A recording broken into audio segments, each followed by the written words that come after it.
Well, apologies for the desecration, but far worse has happened here on top of the largest mound here in Mound Cemetery. I am on top of it looking out to the gateway along former US 23, and we can hear all the racket from the 23 and State Route 32 nearby, especially on the other side of the railroad, that's 23. It's quite a bit windier up here, just what, 15-20 feet above terrace level. And of course I forgot my windscreen for my mic. Panning around Mound Cemetery here. Beyond the white building, off the corner of the cemetery, is probably another mound. I think it's named Sassaman. And here's the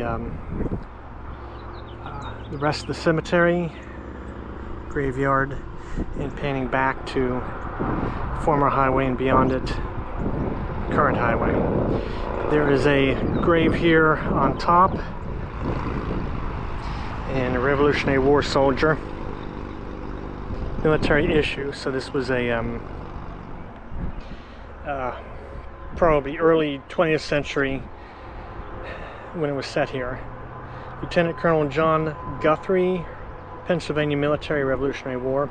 Also note that there's some bricks around here, like there was some sort of structure, larger grave site.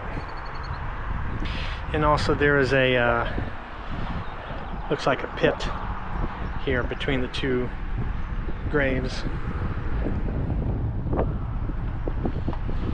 But and I'll bet this is a where the mound was dug into to find out what was inside it.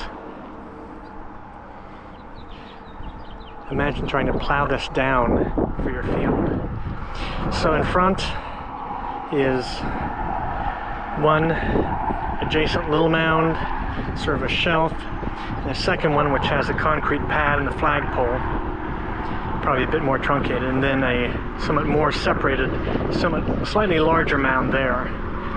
And then out in this cornfield, at least in Google Earth Pro with the elevation really cranked up, I think I can clearly see at least half a dozen mounds there.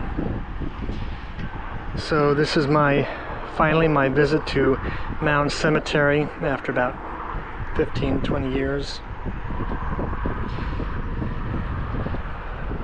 After obsessing over it and the graded